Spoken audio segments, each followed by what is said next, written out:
चलिए भाई लोग देखिए, आज हम कर रहे हैं सेट नंबर 2, है ना। पार्ट 1 चलेगा। देख दो पार्ट में हम सेट बनवाएंगे, चूँकि समय ज़्यादा लग जाता है।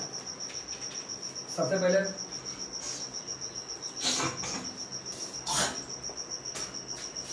प्रश्न संख्या 1 देखेंगे। कहता है एक समबाहु त्रिभुज है। समबाहु त्रिभुज मतलब वह त्रिभुज जिसका तीनों कोण क्या हो, सॉरी तीनों भुजा और तीनों कोण बराबर हो। एक समबाहु त्रिभुज है, तो मान लेते हैं अगर समबाहु त्रिभुज है तो मान लेते हैं एक 10 है, ये भी 10 है, तो ये हमारा क्या होगा 10 होगा। ए बी सी है, तो ए बी सी है। कहता है डी ई एफ जो है ए बी सी और ए सी का मध्य बिंदु है। ए बी का मध्य बिंदु, बी सी का मध्य बिंदु और ए सी का मध्य बिंदु। मध्य बिंदु है, ये हो गया डी, ये हो गया ई, ये हो गया एफ। कोई दिक्कत नहीं, तो मिला देते हैं मध्य बिंदु को इस तरीके से। तो मध्य बिंदु हो गया, तो ये भी 5, ये भी हमारा 5, ये भी 5, ये भी 5, ये दोनों का मध्य बिंदु ये भी 5, ये भी 5। अब देखिए ये भी मध्य बिंदु पे मिला है, ये भी मध्य बिंदु पे मिला है, तो दोनों क्या हो जाएगा हमारा पैरेलल होगा, तो पैरेलल हो जाएगा। ये दोनों हमारा पैरेलल हो जाएगा, ये 5, ये भी 5। और देखिए एक चीज़ ध्यान रखिएगा, जब आप पढ़िएगा ज्योमेट्री हम आपको पढ़ाएंगे कि किसी त्रिभुज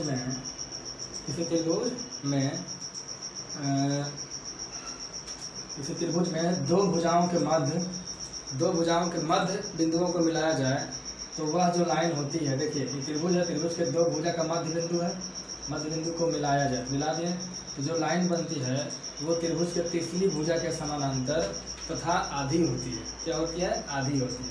यानी समानांतर तो होगा ही, उसके बाद आधा होगा, यानी पूरा 10 होते 5 होगा। तो ये भी हमारा 5 हो गया। तो जब फिगर हमारा बनेगा इस तरीके से, देखिए 5 5 5 5, तो जो फिगर है वो क्या है? वो फिगर है जो क्या है, कहता है स्क्वायर है। तो भाई साहब स्क्वायर का क्या नियम है? चारों भुजा आपस में बराबर और साथ के साथ 90 डिग्री का कोण होना चाहिए। क्या 90 डिग्री का कोण बनाएगा? नहीं बनाएगा, तो स्क्वायर नहीं होगा। आयत होगा? बिल्कुल नहीं होगा। और एक है रोम्बस और पैरेललोग्राम। देखिए रोम्बस और पैरेललोग्राम में थोड़ा सा अंतर है। देखिए ये पैरेललोग्राम मतलब होता है समानांतर चतुर्भुज और रोम्बस मतलब होता है सम चतुर्भुज। तो जो समानांतर चतुर्भुज होता है वो आयत के फॉर्म में होता है, मतलब लंबाई अलग होता है, चौड़ाई अलग होता है, और जो चारों कोण है वो 90 डिग्री ना होकर कुछ और हो, तो वो क्या हो गया? समानांतर चतुर्भुज, पैरेललोग्राम। लेकिन सम चतुर्भुज जो होता है वो भुजा के नापी के अनुसार वो वर्ग के अनुसार होता है, लेकिन जो है ना, जो वर्ग में प्रत्येक को 90 डिग्री होता है, जबकि रोम्बस में ऐसा नहीं होता है। तो कुल मिलाकर के जो हमारा फिगर है वो हमारा क्या हो गया? रोम्बस हो गया। ठीक है।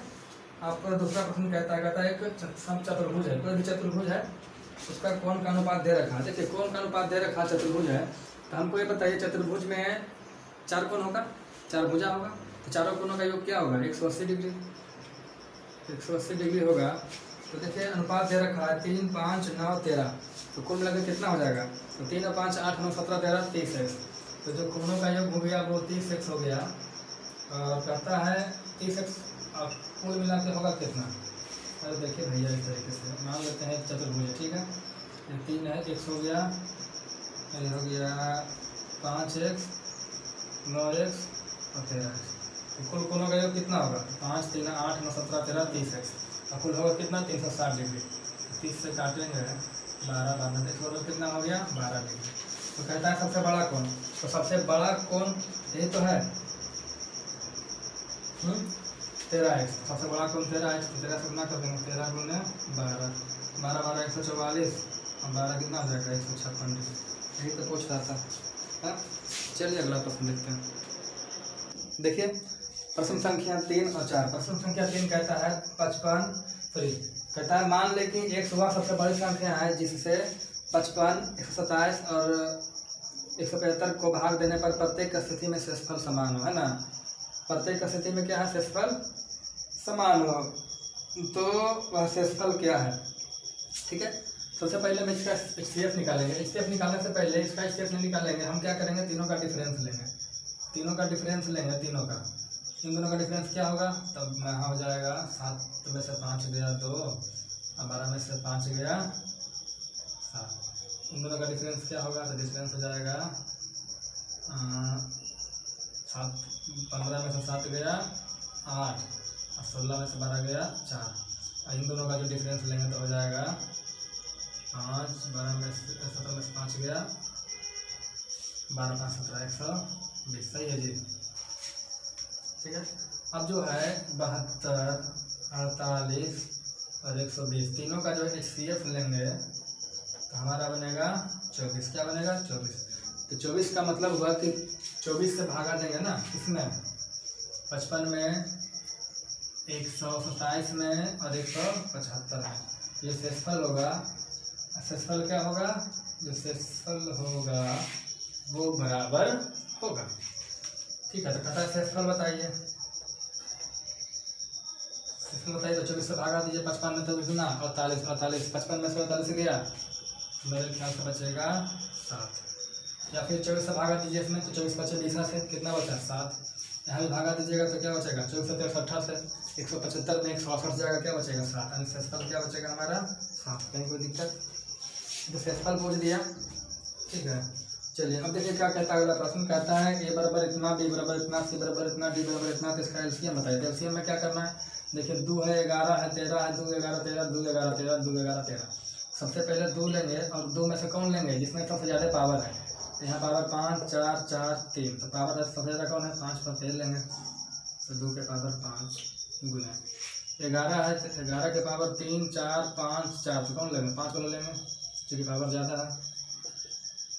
फिर 13 का पावर कौन लेंगे? 4, 3, 5, 4। पर पावर बेसी किसमें है? इसमें है। ठीक है, पावर 5 यहाँ भी, यहाँ भी, यहाँ भी। इसको हम ऐसे नहीं लिख सकते हैं होलसेल में पावर 5। कोई दिक्कत? चलिए देखिए प्रश्न संख्या 5, 6, 7। 5 पहले देखते हैं। कहता है किसी परीक्षा में एक छात्र को 30% अंक मिला और 42 अंक से चलते फेल हो गया।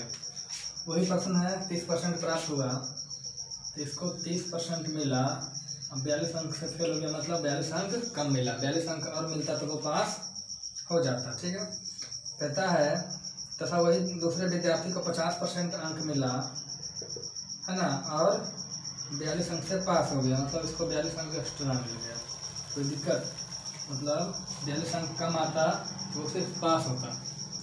तो घटाएंगे तो 30 में से 20 जाएगा, सॉरी 50 में से 30 जाएगा, क्या बचेगा? घटाएंगे ऊपर की ओर घटाएंगे तो बचेगा 20% बराबर। ये घटाएंगे तो यहाँ प्लस हो जाएगा तो 42 में क्या हो जाएगा? 84।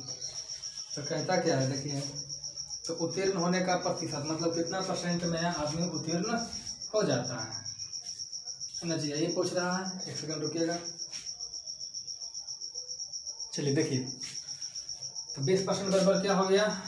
84/84। तो 1% बराबर क्या हो जाएगा जी? 84/20। कोई दिक्कत? कोई दिक्कत नहीं। अब देखिए कहता है 5% बताइए कि कितना % में पास हो रहा है। तो देखिए 5% जो है इसको पहले 30% मिला था और कितना अंक कम मिला? 42 अंक। यदि इसको 42 अंक मिल जाता तो वो क्या हो जाता? पास हो जाता। तो 30% के साथ साथ 42 अंक और मिल जाता। तो हम ऐसा करते हैं, 30% तो ही है, साथ साथ 42 नंबर को बदलते हैं परसेंट में। जब इसको परसेंट में बदल देंगे और दोनों को परसेंट में जोड़ देंगे तो हमारा 5% नहीं हो जाएगा, है ना जी। तो देखिए इसको क्या करेंगे, 42 नंबर को बदलना परसेंट में। ठीक है, तो कैसे बदलेंगे? तो 30% प्लस 42। यहाँ तक कोई दिक्कत नहीं। कोई दिक्कत है? कोई दिक्कत नहीं। अच्छा, इसको हम ऐसे कर सकते हैं। देखिए तो ऊपर जो लिखे हैं इसको हम लिखेंगे 84 अंक बराबर 20%। तो 1 अंक बराबर 20 बटे कितना %? 84%। तो 42 अंक बराबर, तो 42 इधर गुना 10 से गुना करेंगे तो 42 गुना 20 बटे 84%, है ना जी। काटेंगे 42 दूनी 84, 2 दूनी 2 दाने के 20। तो कितना हो गया? 30% और 10%, 40%। यानी 40% नंबर लाइए और पास हो जाइए। एक प्रश्न संख्या 5, छठा देखते हैं। कहता है A अनुपात B अनुपात C और C अनुपात D इतना है। अच्छा, तो A अनुपात B अनुपात C अनुपात D पूछ रहा है। ठीक है, देखिए दे रखा है कुछ ना कुछ। A अनुपात B अनुपात C अनुपात D, ये हमसे क्या कर रहा है? पूछा जा रहा है। कहता है A अनुपात 2 अनुपात 3 है। A अनुपात B कितना है? 2 अनुपात 3। और कहता है 5B बराबर 4C। 5b बराबर 4c। तो b बटे c बराबर कितना हो गया, b आ गया, c इधर आ गया, तो 4 इधर, तो 5। b अनुपात c कितना हो गया, 4:5। तो हो गया 4:5। और कहता है कि 2c बराबर 5b, 2c बराबर 5b। तो c बटे d बराबर क्या हो जाएगा, 5/2, यानी c अनुपात d बराबर 5/2 हो गया हमारा 5:2। ठीक है, कोई दिक्कत। देखिए इधर 3 है तो 3 लिख दीजिए, 5 है तो 5 लिख दीजिए, 4 है तो 4 लिख दीजिए। इधर देखिए 5 है, इधर जाएंगे तो 5, 2 चौके 8 पचे 40, रेशियो 4 तिया 12 पचे 7, बचे 25 तिया 75, 15 दूनी 30। कोई दिक्कत नहीं, 5 से काटेंगे कट जाएगा, और कटेगा 10 से भी कटेगा नहीं, 5 से काटिए। तो 5 या 40, 12 पचे 60, 15 पचे 75, 5 30, 8 12 15 6। यही रेशियो होगा ए अनुपात बी अनुपात सी अनुपात डी का। चलिए प्रश्न संख्या देखते हैं 7 और 8 एक बार में।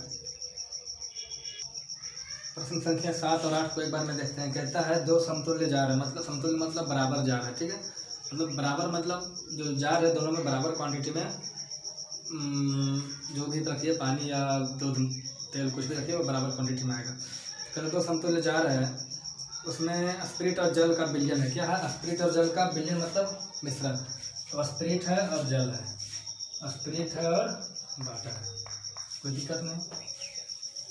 स्पिरिट और है वाटर, ठीक है। तो पहला जार में जो है अनुपात है स्पिरिट और जल का वो 5:7 है, और जो दूसरा जार है उसमें अनुपात है 7:13, 7:13। देखिए दो जार है, पहला जार में 5:7 की मात्रा में अनुपात में पानी और स्पिरिट और जल है, और दूसरे बर्तन में 7:13 के अनुपात में स्पिरिट और वाटर है। ठीक है, तो 5 मान लेते हैं, 5 स्पिरिट है 7 पानी है, तो कुल कितना हो गया 12। इसमें 7 स्पिरिट है 13 पानी है, तो कितना हो गया 23। कहीं कोई दिक्कत नहीं। अब प्रश्न के स्टार्टिंग में दे रखा था जो जार है वो क्या है, समतुल्य है। तो समतुल्य यानी जार बराबर है, तो जार को बराबर करेंगे। देखिए जार में 12 है, जार में 20 है, बराबर है नहीं है तो बराबर करेंगे। तो इसको 5 से गुना करेंगे, इसको 3 से गुना करेंगे, तो 12 × 5 = 60, 20 × 60। अब मेरा जार बराबर हो गया। ऊपर 5 से गुना किए तो इधर भी 5 से गुना करेंगे, इधर भी 5 से गुना करेंगे, यहाँ 3 से गुना करेंगे, यहाँ भी 3 से गुना करेंगे, यहाँ भी 3 से गुना करेंगे। अब कमाल देखिए, ये 12 × 5 = 60 हो गया, कोई बात नहीं। देखिए 5 × 5 = 25, 7 × 5 = 35, 25 × 35 = 60। ऐसा यहाँ भी 7 × 21, 3 × 39, 39 से 21 60, कोई दिक्कत नहीं। अब कहता है दोनों मिश्रण को एक तीसरा बर्तन में मिला दो, जितना 60 इसका और 60 इसका, दोनों को लेकर के तीसरा बर्तन में हीट दो। अब इसमें क्या अनुपात बनेगा, जब तीसरा बर्तन में डालेंगे तो इसमें से 5 × 5 = 25 स्पिरिट और 7 × 21, 25 और 21 कितना होगा, हाँ 25 और 21, तो 25 और 21 स्पिरिट की मात्रा हो जाएगा 25 और 21 46। स्पिरिट कितना आ गया 46। अब बात रहा पानी की, तो पानी कितना आएगा, 5 × 5 = 35 इससे आया, 3 × 39 इससे आया, 9 × 5 = 14, 3 × 3 = 6 7, जितना आ गया 74। इसमें क्या आ गया पानी। अब कहता है इसका अनुपात बताइए, अनुपात बताइए, 23 दूनी 46 से 3 दूनी 74, तो क्या हो गया 23:37। उनको दिक्कत परेशानी नहीं है, हाँ। चलिए अब देखिए प्रश्न संख्या 8 है। ये बंटवारा किया गया है गाय भैंस का अपने पुत्रों के बीच में, है ना।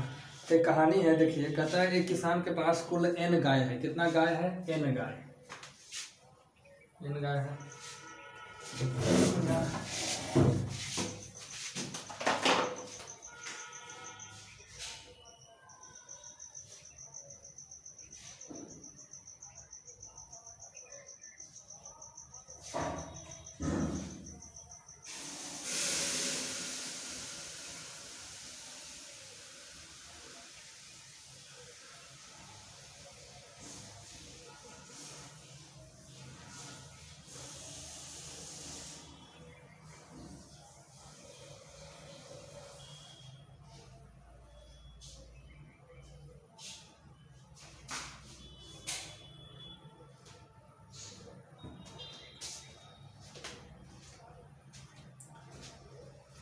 अरे भाई साहब दूध जल गया, चलो कोई बात नहीं। दूध तो जला, पता नहीं बर्तन बचा कि नहीं बचा। यही सब होता है, इधर क्लास लो उधर दूध चढ़ा हुआ था, भूल गए, हमारी दूध जल गई। चलिए कोई बात नहीं, मन से पढ़िए आप लोग। कहता है एक किसान के पास कुल n गाय है, ठीक है, कुछ गाय है। कहता है जिन्हें वो अपने 4 पुत्र में विभाजित करता है, 4 पुत्र में विभाजित करता है, इसका 4 बेटा है।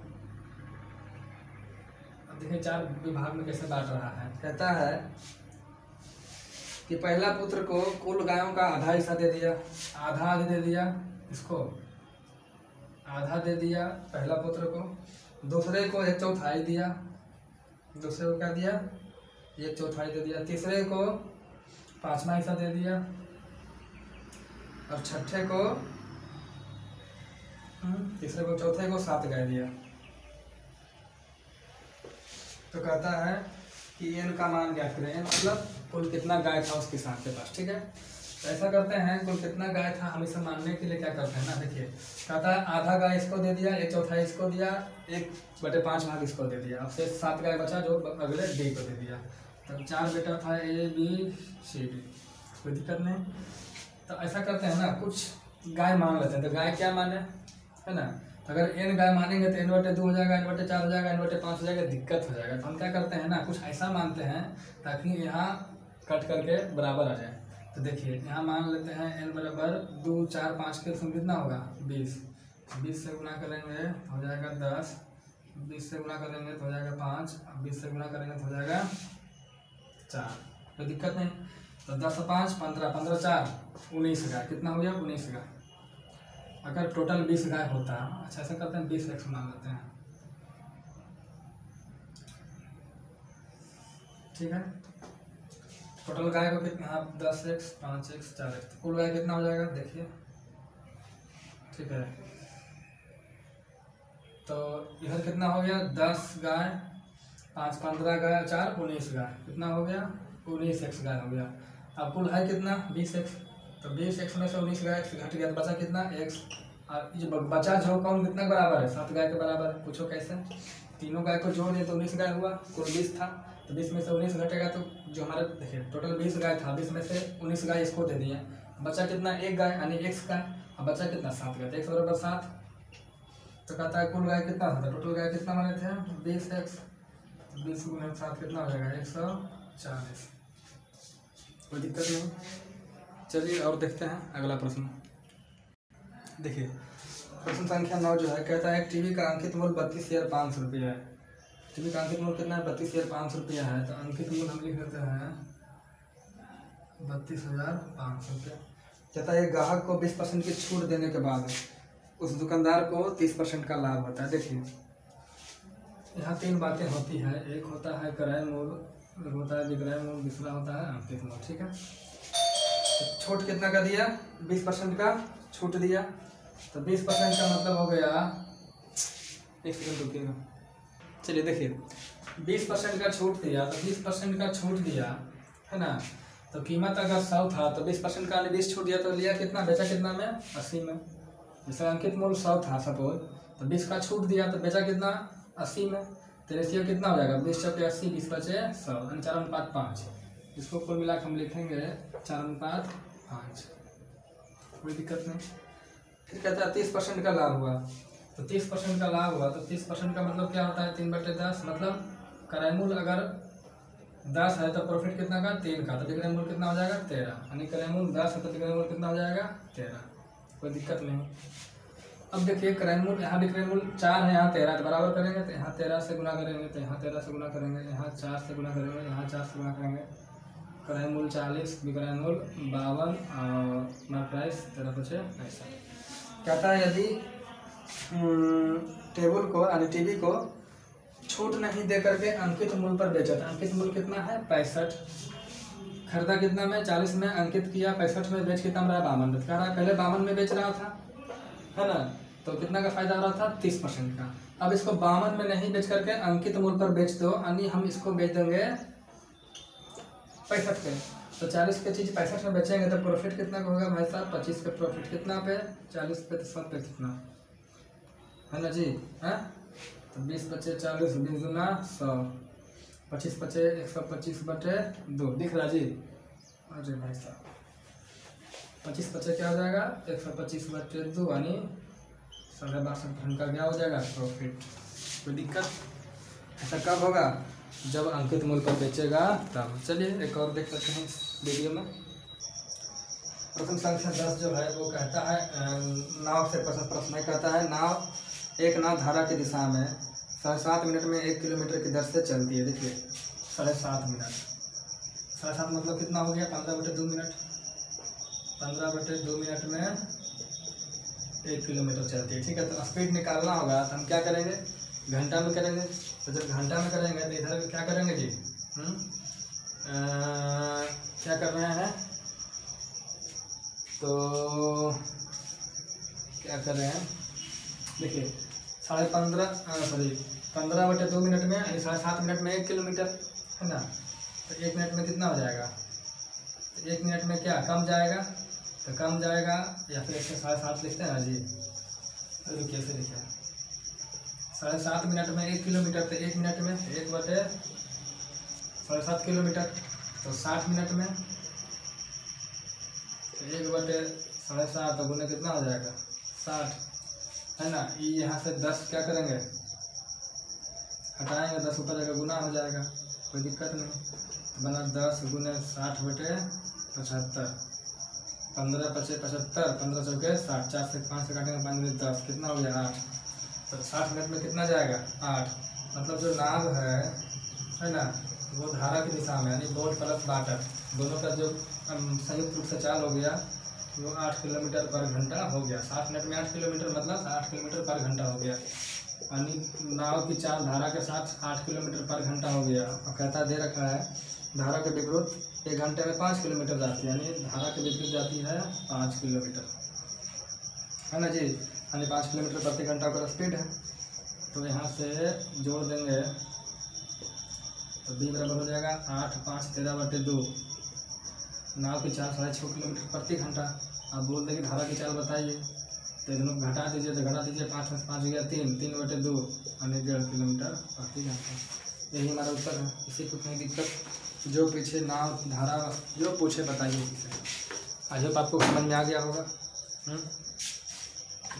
समय कम रहने के कारण थोड़ा सा जल्दी करना होता है। और वैसे तो मेरा प्रयास होता है कि हर किसी को समझ में आ ही जाए। नहीं आता तो आप बताइए कमेंट करके। तो अभी 10 तक ही करते हैं, फिर अगले वीडियो में लेकर के आएंगे। बाकी अभी हमारे पास 15 क्वेश्चन और बचेगा। ठीक है, धन्यवाद।